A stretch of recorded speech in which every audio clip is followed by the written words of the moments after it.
আসসালামু আলাইকুম রহমতুল্লাহি বারাকাতু। সবাই কেমন আছেন? আমি সজীব, ফ্রান্সের প্যারিস থেকে। আপনারা নিশ্চয়ই জানেন যে বাংলাদেশের সেনাবাহিনীর ভিতরে কি চলছে।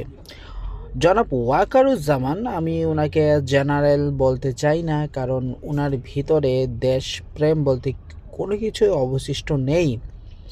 আপনারা সবাই জানেন তিনি অত্যন্ত ভারতপন্থী এবং ভারতের অত্যন্ত যে আস্থাভাজন যেটাকে বলা হয় সেটাই।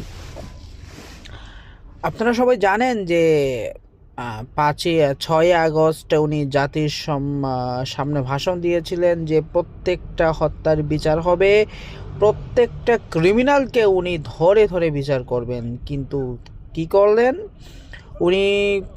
কেউ বলে 600, কেউ বলে 700। আমার কাছে মনে হয় না ভাই এই 600-700 বলে কিছু হয়। বলে কয়েক হাজার আওয়ামী সন্ত্রাসী জঙ্গি বাহিনীকে উনি বাংলাদেশ থেকে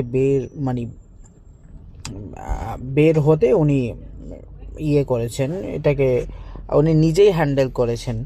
ঠিক আছে, তো এই হচ্ছে জনাব ওয়াকারুজ্জামানের কাহিনী।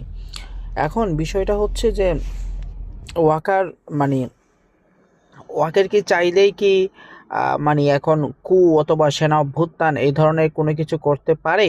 ওনার যে ধরনের চর্বি আছে, ওনার যে ধরনের সমস্যা আছে, আমার কাছে মনে হয় না ওয়াকারুজ্জামান জীবনে এটা কোনোদিন করতে পারবে না। কারণ ওনার এমনিতেই অনেক পেট মোটা, ঠিক আছে।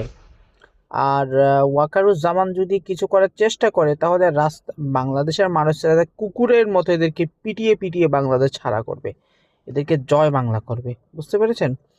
তাই ওয়াকারে এত হ্যাডম নাই যে বাংলাদেশের মানুষের, সাধারণ মুসলিম, সাধারণ যারা হিন্দু আছেন, যারা আছেন তাদের বিরুদ্ধে গিয়ে কোনো কিছু করার। তো ওয়াকারকে অতিলম্বে জয় বাংলা করতে হবে।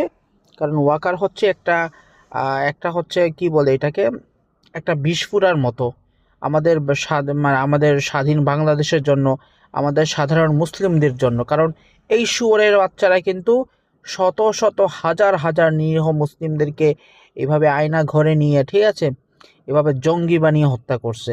তো বুঝতে পারতেছেন আগামীতে কি হবে। ধন্যবাদ।